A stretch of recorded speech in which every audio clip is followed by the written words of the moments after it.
Grace Good. And on behalf of Salem Pregnancy Care Center, I want to welcome you to this video. I served this year as the 2011 president for the organization, and we want to use this video to kind of give you an insight as to what's going on in the ministry. First thing I want to share with you, however, is why I got involved with Salem Pregnancy Care Center. It all started in 1985. I met what was to become my wife in 1985. One of the first things that she shared with me was the fact that she was adopted. Now, I was the curious sort, so the first thing I wanted to know was, tell me about how you came into this world. So she shared with me her adoption. I found out that year that it was Hope Cottage in Dallas, Texas, that was the home for unwed mothers that counseled her birth mother. It was an amazing story, and one that we kind of kept tucked away for many years. I first found out I was adopted when I was about 8 or 9 years old, just a child. And I came home actually from school that day and told my mother that my best friend told me that I should check with my mom because there's a possibility that I could be adopted. She was going to check with her mother too because she thought she might be adopted also. Again, we're just children. But turns out I really was adopted, but she wasn't. In fact, I think she got into a bit of trouble when she did get home, and her mother instructed her that wasn't her business. In my household, it was the oddity if you were not adopted. My brother was the only natural-born son of the family. My older sister was adopted, I was adopted, and my youngest brother was adopted. None of us had the same parents. But I guess I was always told from the very beginning that being adopted was not something that was something to be ashamed of, but it was something to be proud of. That if I ever wanted to search for my roots, that my adoptive parents would be glad to do that and help me in any way that they could. But I never had a desire to find my birth parents. I had such a great relationship with my parents who adopted me, and they gave me such a loving Christian home that I didn't find any need to look elsewhere. But it wasn't until my daughter was born, and I was about 24 years old at the time, that I began to wonder and really question just where I had come from. When my daughter was born, I was a new mother, and I guess like all new mothers, I could not keep my eyes off that precious little baby girl. She was just beautiful, and every little feature of hers just fascinated me. And when I would look into her eyes and look into her face, I would wonder just who she really looked like, because I didn't have anyone from a biological standpoint on my side of the family to say, oh, you know, she looks just like my mother or my father, or being adopted, I didn't have that. I guess any similarities that I saw in Ashton would have just been my own. I have to say that I was too mesmerized by my new baby to do much of anything except for take care of her. So my husband Kyle was the one that was the instigator in trying to go about finding where I had come from and trying to find out more about my biological past. So he took it on as a task and a mission to find out where I had come from. So this was back in the days where the internet was just becoming readily available to everyone. And so he thought he could just search for my records, my birth certificate, adoption information records on the internet. Well, he began to do that, but wasn't able to come up with anything of significance. So we just decided that maybe a way to find out more about my roots was to take a road trip. So we packed our car up, including our baby girl, who at that time was about 6 months old, and we headed to Texas, Dallas specifically, which was where I was adopted from and where I was raised. And we went to Hope Cottage Adoption Agency in downtown Dallas and began our search there.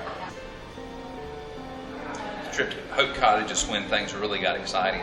For the first time, we were able to talk to someone who had actually had contact with Elizabeth's birth mother. So we went there, we were able to get on the registry, and found out a lot of interesting details about the birth mother and the birth father.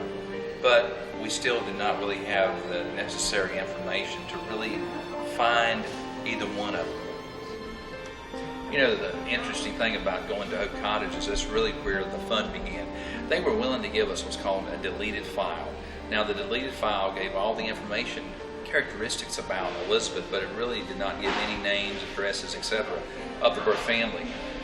And they actually mailed it to us about 2 weeks later. But the interesting thing that they did offer us was a glimpse into the file. For the first time, we found out that an actual person, the birth mother, had written a letter requesting her child back if the child had not been adopted. It was that point that things really began to change. Once we saw a copy of the letter that my birth mother had written in 1969, I believe it was, about a year after I was born, we realized that we had a valuable piece of information, because what we had in that letter was a glimpse into the heart of this woman. About 2 years into the process of trying to find my birth mother, we used every means that we could to accomplish the task, and it became quite the event. We had to get a lawyer involved. We had to make some court decisions. We had to have a lot of God things happen along the way to make it come together for us. But it did, all in God's timing, and it took about 2 years. And we finally received, about a day after my 26th birthday, I got a really great gift in the mail. We finally received the full file disclosures from Hope Cottage that were undeleted and had all the information about all parties involved in the adoption. And it was a happy day. You know, I'll never forget that night. It was a Sunday night that we sifted through the file that we had received from Hope Cottage. Now all the deleted names were no longer deleted. So we went straight back to that letter that was written in 1968, 69. And all of my hopes were somewhat diminished real quickly, because I found out that in 1968, 69, when she wrote this letter after Elizabeth was born, she lived in Alberta, Canada. And I'm thinking, I have searched all over Texas, and I've got this lady that lives in Alberta, Canada. But I didn't give up hope. In fact, I immediately called information and dialed 555-1212 in that area. And her new last name that she had, there were over 600 people who had that last name. I gave them the name of the birth mother, and they told me that that was not in their directory. So what I did is I said, well, if you don't mind, just pick a name in that grouping. There was about 600 names, the operator told me, with that same last name. I'm not going to tell you that they picked her name, but I'll tell you what I will say. They picked a relative of her husband. Within 3 minutes, I was on the phone with a relative of her husband, and they were kind enough to give me the phone number for Elizabeth's birth mother. So quickly I hang up. I call Elizabeth and say, you need to come here. I think I have found your birth mother. Of course, while Kyle was on the telephone to my birth mother for the first time, I was in a state of shock. I was not able to get on the telephone that first night. It was just too overwhelming for me. The realization of a 2-year journey that had all come to a climax that night, and I was too fearful to get on the phone. I didn't know what to say, and the emotions were too raw. Probably about a week later, they had mailed to us a care package, and in the package were probably somewhere in the neighborhood of 50 or 60 pictures from their family albums. Some were of my birth mother when she was a child. Some were of her early years in marriage and starting a family of her own in Canada. And I remember getting those pictures along with some very beautiful letters, and realizing that these were people that were just so very important and someone that I really wanted to meet. And so after we received those pictures and read letters that were written from the heart, I was able to talk to my birth mother for the first time on the telephone. And we developed a relationship from that point on. Later going to visit them in Canada and introducing her to her very first grandchildren, which were our children, and just making a connection. And so for the past 16 years, we have developed that relationship. It's been very important. Some people always ask me when I tell this story, it has such a happy ending, and there were so many things that happened along the way that were God's hand in all of the search to find her, the reunion, our times together. And it certainly was a God thing, there's no doubt about it. He had his hand in it and he put it all together, and we were simply participants in his overall plan. But people always ask me, what did your adopted family think about all this? And like I mentioned earlier, my parents told me at a young age that I was adopted, and it was not anything to worry about, and everything was fine, that they loved me very much, and that I was chosen to be a member of their family, and that if I ever wanted to search, it would be okay with them. So I knew that they would not have a problem with what I had done, but I had not told anyone of finding my birth mother until, of course, we left for our first visit to Canada. And I struggled with how I was going to break this news to my parents, because even though they gave me the okay to do it, I never saw myself actually doing it. So I had somewhat of a sense of guilt a little bit. But I prayed about it, and the Lord, He gave me a notion of what I might do and a plan to break the news to them. So in that deleted file of legal information pertaining to my adoption, there was a legal document that was pages upon pages, and it was actually the adoption decree issued by the court system in the state of Texas. And at the very bottom of this document, it had my adopted families, my mother and father, and had their signatures. And basically what that document did was it gave them the right to adopt me as their child and to legally become my parents with all the responsibilities that go along with that. And I remember reading that document, and it was very lengthy and very involved, but all the responsibilities of being a parent and just what all was involved in that. And having become a parent myself not too long in the past, I could fully understand for the first time just really what that meant, that responsibility meant. And so I gave a copy of that. Let me back up. I invited my parents to my home that night, Kyle and I did, and I had made a copy of that original letter that Beverly had written in 1969 asking to have me back if I hadn't been adopted. Because that was such a beautifully written letter, and it showed the heart of a genuinely good person. So I made copies of that letter, and I just asked my parents to sit on the couch, and I handed them each a copy of that letter and didn't say anything else, and just said, please read this. Well, of course, it didn't take them too many minutes to realize what it was that they were reading. And it was very emotional. In fact, I've never seen my father cry the way he did that day.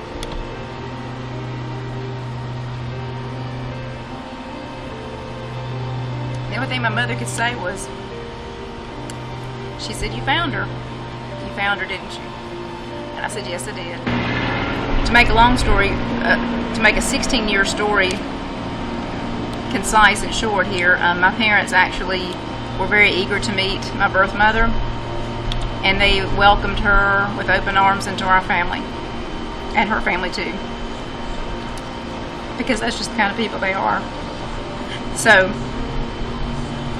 having gone full circle, entering the world as an orphan,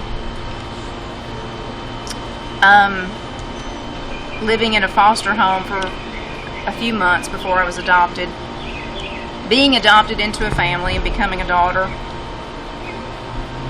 and then going back and finding my birth parents, that's been quite a journey. It's been the highest of highs in my life and the lowest of lows.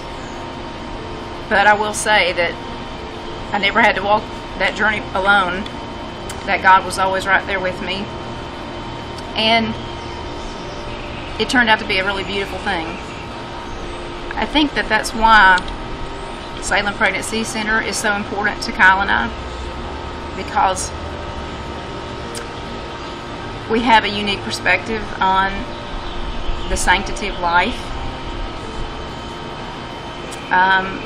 It wasn't mentioned earlier, but when my birth mother discovered she was pregnant with me, she was actually visiting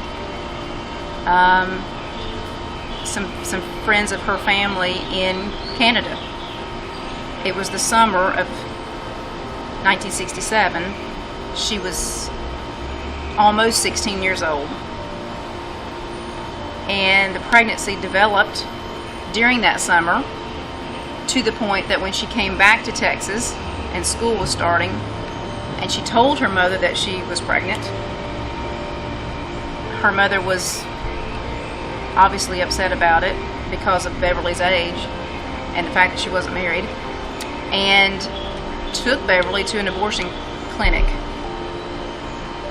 But the doctor did not believe it was in Beverly's best interest to proceed with an abortion because the pregnancy had proceeded to a point that it would be hazardous to her health at her age to try to do that procedure. So by the grace of God, I'm sitting here today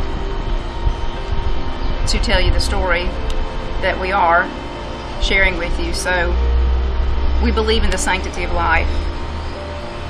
Beverly did not want to have an abortion. She was very much against that. But her mother was in charge at that time, and she was a minor. Having said all that, she made a really tough choice, and she decided to put me up for adoption. It was the best decision at the time for her, and it was what God wanted, and so she did that. But we just are able to speak about all of these topics: life, abortion, adoption, reunions of families, because we've been down that path. We've seen it from all the different angles, the good and the bad. And so that's why it's important for me to go to Salem Pregnancy and to counsel young ladies who find themselves in the same position that my birth mother found herself in. It's important to me to be able to reach out to them and in love and counsel them on their options, to counsel them on the sanctity of life and the beauty that is adoption. So many people are fearful of adoption, and unfortunately very, very few actually choose to go down that path. But that's what I feel God has called me to do, is be more of an advocate for that choice. That's a good choice, a noble choice, and a very positive one. So I hope that you will join us in making ministries such as Salem Pregnancy Care Center a part of your life, a part of your giving back, a way that you can just be involved in that ministry in different ways. I pray that you will make that a goal of your life. Thank you for the opportunity to share my story.